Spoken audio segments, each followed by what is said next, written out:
nome da pregação de hoje é... eu só escrevi, né, Big Bang aí, mas podia colocar o Big Bang, é uma fraude. Vamos lá, Salmo capítulo 19. Os céus proclamam a glória de Deus, e o firmamento anuncia as obras das suas mãos. Um dia declara isso a outro dia, e uma noite revela conhecimento a outra noite.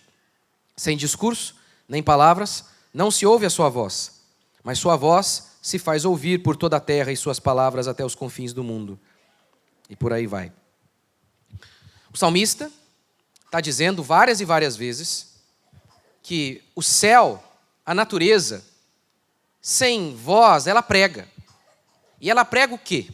Que um universo complexo, meticulosamente afinado e ajustado, como nós o vemos, não poderia ter vindo por fruto do acaso, espontaneamente, por meio de processos de seleção natural. É óbvio que uma dedução lógica é que somente há um projeto porque teve um projetista. Só existe uma casa bem organizada e afinada, como é o nosso universo, o nosso planeta, porque teve um engenheiro por trás. É isso que o salmista está dizendo. A natureza aponta para o óbvio. A criação aponta para o óbvio. Ela aponta para um Criador. A teoria do Big Bang é compatível com a Escritura? Segunda pergunta. Pastor, e se foi Deus que deu start no Big Bang? E se Deus é aquele que providenciou, que gerou, que tornou possível o Big Bang? Não é possível. Porque o que a Bíblia diz é diferente da ordem cronológica da teoria do Big Bang, como eu vou mostrar para vocês. A Bíblia descreve a origem das coisas de modo diferente de como a teoria do Big Bang anuncia. Então vamos lá. Primeiro, o que é a teoria do Big Bang? O professor cientista Dalton Lourenço resume assim: o universo teria surgido espontaneamente há 13,8 bilhões de anos. Num pequeno espaço de tempo, ele teria crescido de um ponto pequeno. Algo assim, para a gente entender, é menor que isso ainda, mas tamanho de uma ervilha. Tamanho de uma ervilha. E ali estava contido tempo, energia, matéria, espaço. Tudo. Tudo estava ali. E tudo foi se expandindo a partir de temperaturas muito altas, com o tempo foi se esfriando, e essas coisas, através de uma grande explosão, elas se auto-organizaram. Se expandiu, esfriou, explodiu, e do caos veio o nosso universo extremamente organizado, como eu falei para vocês aqui esses dias. Eu citei apenas o sistema solar, mas há muitos outros elementos para mostrar como que o nosso universo é extremamente ajustado, de maneira extremamente fina. Se o nosso universo, o Sol, fosse um pouco diferente, a Lua um pouco diferente, não haveria vida na Terra. A gravidade, a inclinação da Terra, tudo isso, se fosse só um pouquinho diferente, não haveria vida na Terra. A transparência da Terra, a luz, a água, tudo. Só a água tem inúmeros elementos necessários à vida humana. São vários e vários componentes que se ajustam de maneira fina. Tudo isso, de maneira extremamente fina e organizada, eles dizem, veio do acaso por meio de uma explosão. Marcus Eberlin, outro cientista importantíssimo, diz assim: antes desse pontinho, não existia nada. Não existia matéria, espaço, tempo nem energia. Esse nada, de acordo com a teoria, pegou o nada, por nada, e criou o tudo. O doutor continua: somos contra o mecanismo que pega o nada e cria o tudo. O mecanismo do Big Bang é cheio de inconsistência. É cheio de saci-pererê. Como o próprio Dawkins diz, não sabemos explicar. Todo mundo sabe que existe, mas ninguém nunca viu. Como que surgiu a teoria? Começa com Einstein. Einstein começa a falar sobre a teoria da relatividade e começa então a supor que o universo não era eterno. Ou seja, até ali, todo mundo acreditava que a matéria sempre existiu, que não teve um início. Mas a partir de Einstein, essa concepção começa a ser mudada. E ele começa então a dizer que o universo está se expandindo. E com base nisso, se ele está se expandindo, então houve um dia que ele era menor. E aí então ele foi tão menor, tão pequeno, a ponto de ser ali o tamanho de uma ervilha, contendo tempo, energia, matéria e espaço. Essa é a teoria que foi sendo desenvolvida por um padre chamado Georges Lemaitre, a partir da teoria da relatividade de Einstein. Ora, o primeiro problema da teoria é que ela não explica a origem do universo, porque já havia um ponto ali, essa ervilha que continha tempo, energia, matéria e espaço. Então isso já não é o início, que já tinha alguma coisa ali.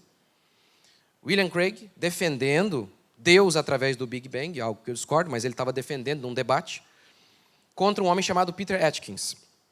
E o Peter Atkins disse o seguinte, olha, antes da ervilha, desse ponto inicial, havia pontos matemáticos, que por meio de tentativa e erro, criaram todas as coisas. Ora, mas pontos matemáticos não são nada. Pontos matemáticos são alguma coisa. Quem os fez? Quem os fez?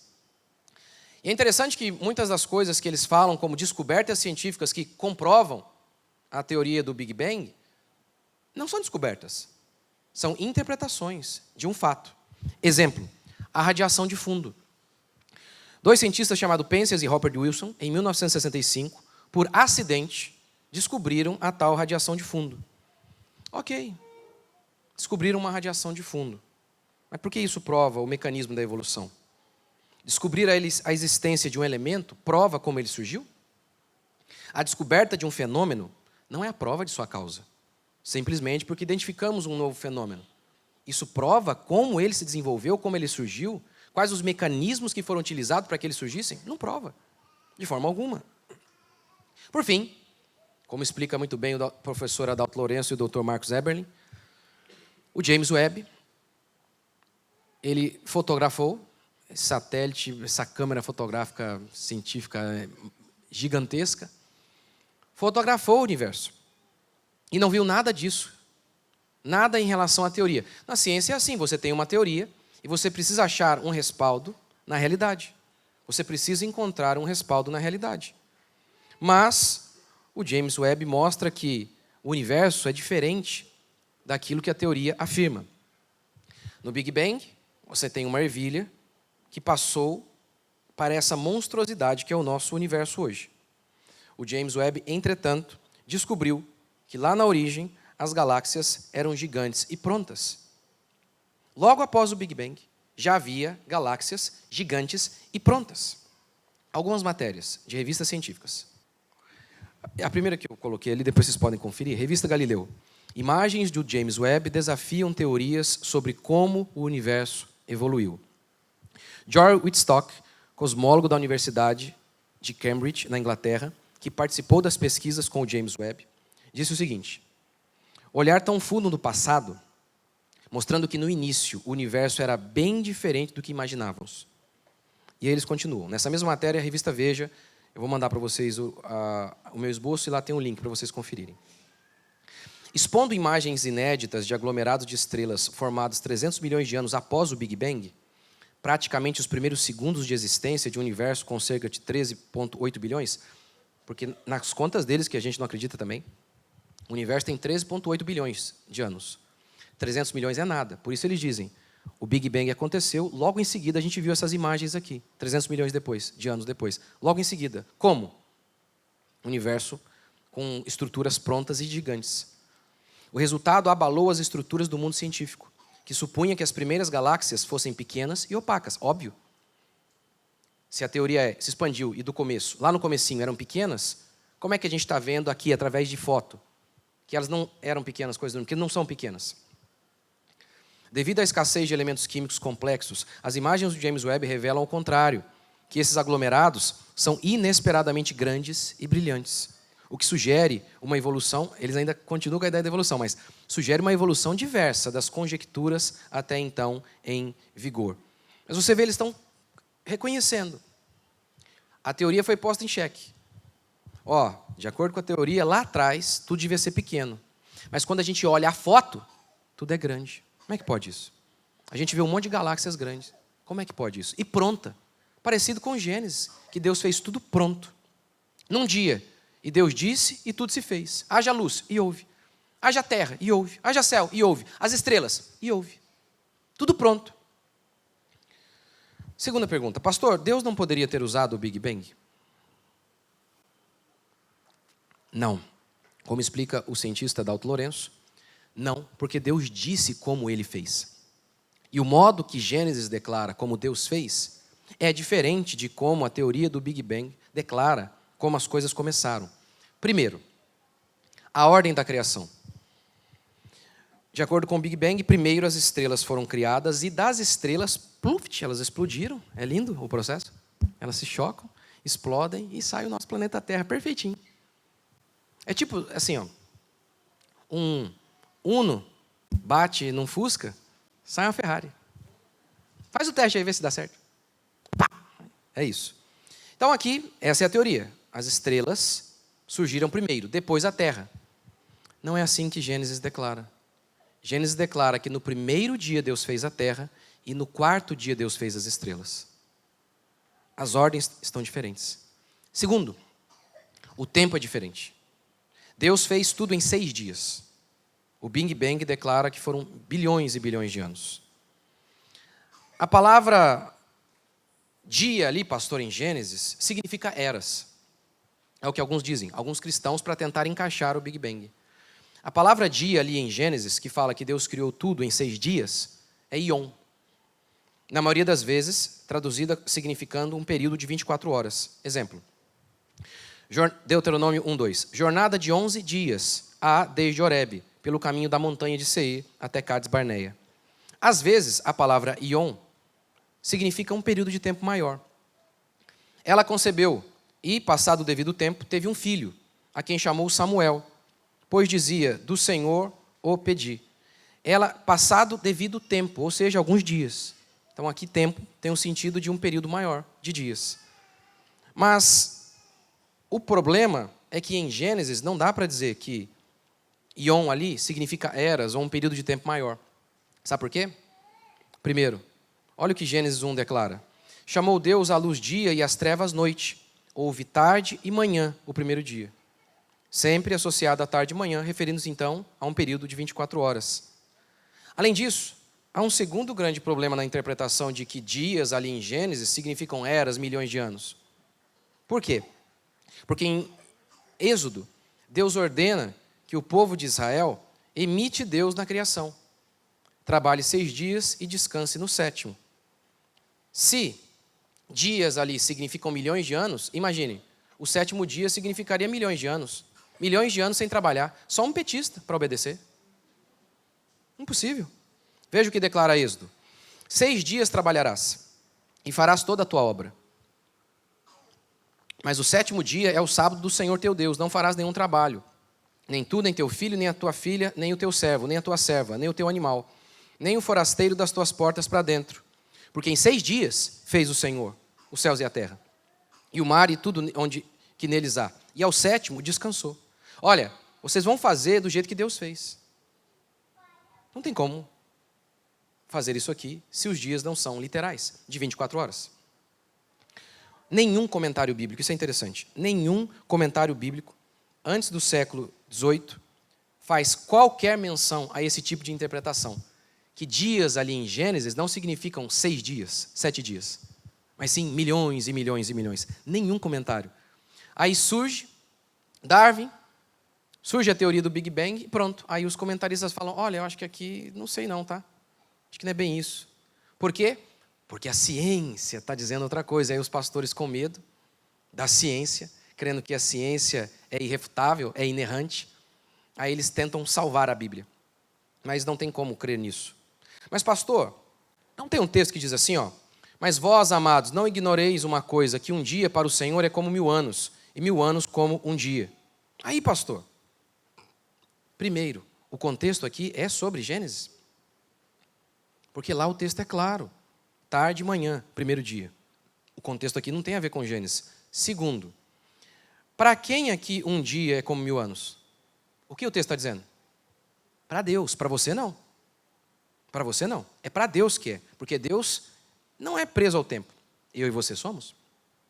Então, para Deus um dia é como 1000 anos. Para mim e para você não. Então, tem nada a ver. A gente tem também o que é chamado de teoria do hiato. Com certeza você já deve ter ouvido falar sobre ela. O que é essa teoria do hiato? Isso aqui, ó. Vamos ler. No princípio criou Deus os céus e a terra. Ponto. Esse é o verso 1. Aí eles dizem que há um hiato. para tentar encaixar a ideia dos milhões de anos. Que hiato? Do verso 1 para o verso 2, milhões e milhões de anos aconteceram. Milhões e milhões de anos do verso 1 para o verso 2. Então, ó, no princípio criou Deus os céus e a terra. Ponto. Aí dizem eles, Satanás caiu na terra, arrebentou com tudo. Aí milhões e milhões e milhões de anos. E alguns ainda chegam a dizer o seguinte, ó. Em Gênesis 1, no princípio criou Deus os céus e a terra e criou o dinossauro ali. Aí o capeta caiu aqui. Por que é o capeta caiu aqui? Para explicar a explosão, entendeu? Do Big Bang. O capeta caiu aqui, matou tudo, matou os dinossauros. Aí, a partir do verso 2, é que a gente tem, na realidade, a criação das coisas. Então, essa seria a teoria. E ela, por exemplo, é baseada em Ezequiel 28 e Isaías 14. Vamos ler Isaías 14. É a mesma coisa, tá, basicamente. Isaías 14 ou 4? Mas, enfim, vamos ler. Como caíste do céu, ó estrela da manhã, filho da alva? Como foste lançado por terra, tu que debilitava as nações? Tu dizias no teu coração, eu subirei ao céu. Acima das estrelas de Deus exaltarei o meu trono, e no monte da congregação me assentarei, nas extremidades do norte. Subirei acima das mais altas nuvens e serei semelhante ao Altíssimo. Contudo, serás precipitado para o reino dos mortos, no mais profundo abismo. Os que te virem te contemplarão, hão de fitar-te e dizer, é este o homem? ênfase homem. É este o homem que fazia estremecer a terra e tremer os reinos? O que o texto está dizendo aqui? Que tinha alguém ali que falou, eu vou subir acima de Deus, nas estrelas, vou estabelecer o meu trono ali. E aí o texto diz que o profeta fala para ele, você está enganado, você vai cair. E as pessoas vão dizer, esse é o homem que debilitava as nações? Aí eles dizem, isso aqui é Satanás. Satanás se rebelou no céu. Fonte, Arial 12, porque não tem nenhum lugar aqui da Bíblia que fala isso. Aí o Satanás se rebelou lá, e aí, a gente sabe que Satanás se rebelou, mas não fala que foi nessa época aqui, e esse texto tem a ver com isso. Satanás se rebelou, e por isso Deus o jogou na terra, dizem eles. Qual que é o problema dessa interpretação? É que o contexto fala sobre o rei babilônico, que estava oprimindo as nações. A linguagem subirei ao céu é a linguagem que vários outros reis usaram. Eles se viam como deuses, como, por exemplo, o faraó. O faraó achava que era a encarnação da divindade. Como, por exemplo, Herodes. Lembra lá em Atos? Diz o texto bíblico, Atos, Mateus? Em que eles se reúnem, isso, Mateus, em que eles se reúnem, 2 reis, para perseguir Jesus. Diz o texto que o povo falou, é voz de um Deus, falando sobre Herodes. E Herodes aceitou. Por isso diz o texto bíblico que Deus o matou. Então sempre foi assim, reis usando essa linguagem como se eles se vissem como uma divindade. O imperador tinha o culto ao imperador, porque ele se achava uma espécie de Deus. Então a linguagem aqui é simplesmente para descrever a arrogância desses homens. E o contexto é explícito ao falar sobre o rei babilônico. E o verso 16 ainda diz, as pessoas vão olhar para você e vão dizer, este é o homem que debilitava as nações, por quê? Porque o rei da Babilônia destruiu e subjugou vários povos. Ou seja, o texto é claro, o texto fala do rei da Babilônia, não de Lúcifer. Segundo problema dessa teoria do hiato, o diabo caiu aqui, afetou a terra, destruiu tudo, matou dinossauro. Qual que é o problema dessa teoria? É que o pecado, diz a Bíblia, entrou através de Adão no mundo. Se isso é verdade que o diabo entrou aqui e trouxe morte ao dinossauro e por aí vai, a Bíblia está errada, Romanos está errado. O pecado não entrou por Adão, entrou pelo diabo. Mas olha o que diz Romanos 5,12. Portanto, assim como por um só homem entrou o pecado no mundo, assim por um só homem entrou o pecado no mundo e pelo pecado a morte, assim a morte passou a todos os homens. E não apenas aos homens, como declara Paulo em Romanos. E ele vai continuar ali dizendo que a natureza sofre por conta do pecado do homem. A natureza também morre por conta do pecado do homem. É isso que Romanos declara. A morte só passa a existir no mundo depois que Adão é criado. Portanto, essa teoria do hiato é falsa. É falsa. E tem um outro problema ainda. O problema do Big Bang com a Bíblia é que houve uma pré-história. Deus está dizendo aqui que o princípio é desse jeito aqui que a gente está lendo. Mas esses crentes, inclusive, estão dizendo que não, Deus está enganado. Teve uma outra história anterior à história que Deus está dizendo. Porque Deus está dizendo, no princípio foi assim. Quando não tinha nada, começou assim, ó, comigo, aqui em Gênesis. Além disso, a cronologia bíblica, quando você pega desde Adão, porque lá tem... Já leu lá no Antigo Testamento? Porque Adão, filho de não sei quem, viveu quando... Adão, filho de Deus, gerou não sei quem, que não gerou não sei o que lá, viveu tantos anos. Com aquilo ali, a gente consegue saber quantos anos o mundo tem, de acordo com a narrativa bíblica. 6.000. Cientistas como Marcos Eberlin, Dr. Adalto Lourenço e outros, falam que as evidências apontam para uma terra jovem e não velha, como eles dizem. De qualquer maneira, essa é a cronologia bíblica, de um universo recente. Terceiro, como Deus criou o universo? No Big Bang, o acaso cria. Mecanismos contrários aos conhecimentos científicos que temos hoje. Mas olha o que a Escritura declara. Quando contemplo os teus céus, obra dos teus dedos. Sim, de mente inteligente mesmo, que tem que pegar esse sol, colocar aqui, numa distância correta, no tamanho correto, senão mais próximo morreríamos, queimados, mais longe morreríamos de frio. A Lua, na sua posição correta, fazendo a sua órbita correta, porque do contrário, as marés não teriam regulação, a água seria podre. O planeta Terra, com a sua inclinação correta, no seu devido lugar, nem maior nem menor, para reter os gases necessários, porque senão não haveria oxigênio e hidrogênio correto para que a gente pudesse sobreviver. Tudo isso no devido lugar, o texto diz, foi colocado à mão, como a gente vê numa obra mesmo.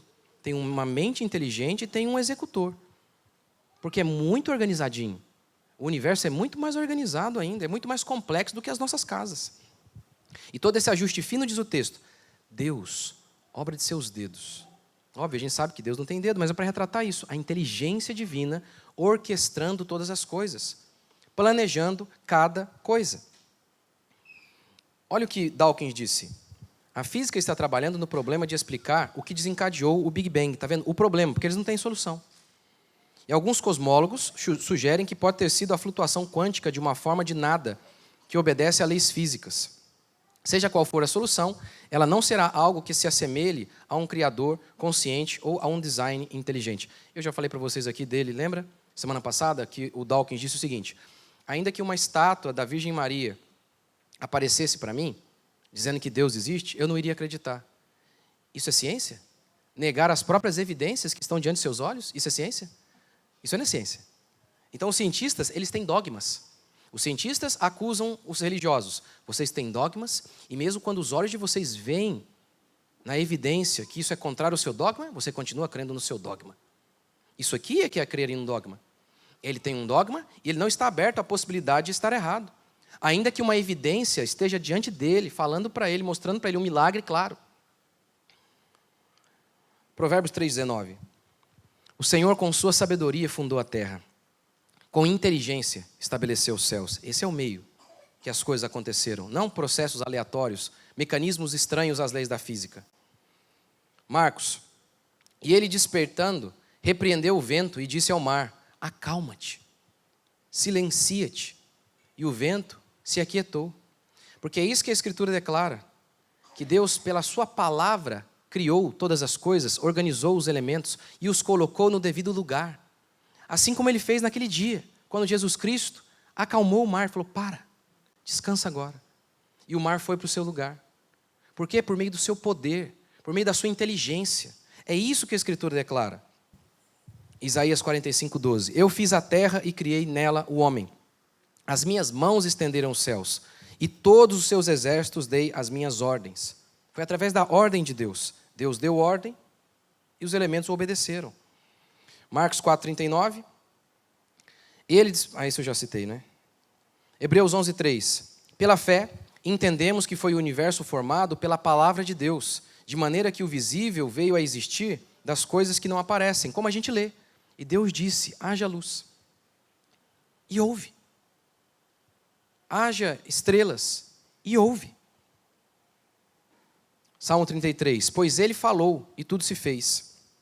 Ele ordenou e tudo passou a existir. Pronto, perfeito. Quanto mais inteligente alguém, menos tempo ele precisa para fazer qualquer coisa. O meu Deus infinito em glória precisa de milhões de anos. Bilhões, né? Não. Ele tem todo o poder e glória. Ele fez em um dia. 2, 6, poderia ter feito no estalar de dedos. Fez assim, como o próprio texto diz, para estabelecer um padrão de vida, de tempo para mim e para você. Pois nele, em Cristo, foram criadas todas as coisas, nos céus e sobre a terra, as visíveis e as invisíveis, sejam tronos, sejam soberanias, quer principados, quer potestades. Tudo foi criado por meio dele e para ele. Não acaso. Deus não deu corda no relógio e deixou que as coisas explodissem. E depois dessa explosão, o caos organizaria tudo. Do caos sairia a ordem. Não é isso. O texto diz que tudo foi feito por meio dele, de uma mente inteligente e poderosa. João 1. No princípio era o verbo. E o verbo aqui é uma expressão grega. No original é logos. Que para o grego significava algumas coisas, mas significava o conhecimento, a verdade. João está dizendo, ei gregos, vocês buscam a sabedoria e o conhecimento? Pois bem, o Logos tem nome, é Jesus. Ele é o conhecimento, ele é a fonte de toda a verdade. Pois no princípio era o verbo, e o verbo estava com Deus, e o verbo era Deus. Ele estava no princípio com Deus, todas as coisas foram feitas por intermédio dele, e sem ele, nada do que foi feito se fez. Tudo foi feito por meio de Deus. Se Gênesis fala sobre a formação do céu e da terra, se Gênesis está errado ou é apenas um conto de fadas, como ter certeza que Apocalipse 22, que fala da formação dos novos céus e nova terra, a eternidade, também não estão errados? Se eu não posso confiar em Gênesis, que Gênesis é história descritiva, por que eu posso acreditar que Apocalipse 22, que fala da eternidade, é história descritiva? Porque Gênesis não é poesia. Gênesis não é alegoria. É história descritiva. Essa é a linguagem do hebraico. É um historiador descrevendo a história. Mas se eu não posso acreditar que Gênesis é história descritiva, com base em que eu vou acreditar que é verdade sobre o novo céus e nova terra? Se eu não sei se é verdade o que Deus diz sobre a minha origem, como é que eu posso saber que é verdade o que Apocalipse fala sobre o meu fim? Desacreditar de Gênesis é desacreditar de toda a Escritura. Toda ela. Inclusive, porque os valores morais são estabelecidos também a partir de Gênesis. Por que não pode divorciar? Jesus cita Gênesis. Porque não tem lido que o Criador os fez homem e mulher? E disse lá no Gênesis, aquilo que Deus ajuntou não separe o homem, porque os dois se tornam uma só carne? Tudo vem de lá. As questões sexuais vêm de lá. Tudo vem dali. Jesus o cita de maneira histórica, não figurada. Ele não diz que Adão e Eva eram figuras. Foram pessoas. E a partir dali se estabelece as regras morais. Se o início é uma alegoria, Apocalipse seria literal. Jesus faz várias citações de Gênesis, retratando tudo de maneira literal. Tudo de maneira histórica. Para que eu e você nos lembremos de que a Bíblia é a palavra de Deus, porque ela tem a chancela do próprio Cristo. É o Cristo que criou todas as coisas. João diz, tudo que foi feito por meio dele. E ele confirma Gênesis. Ele chama a lei de Moisés de palavra de Deus.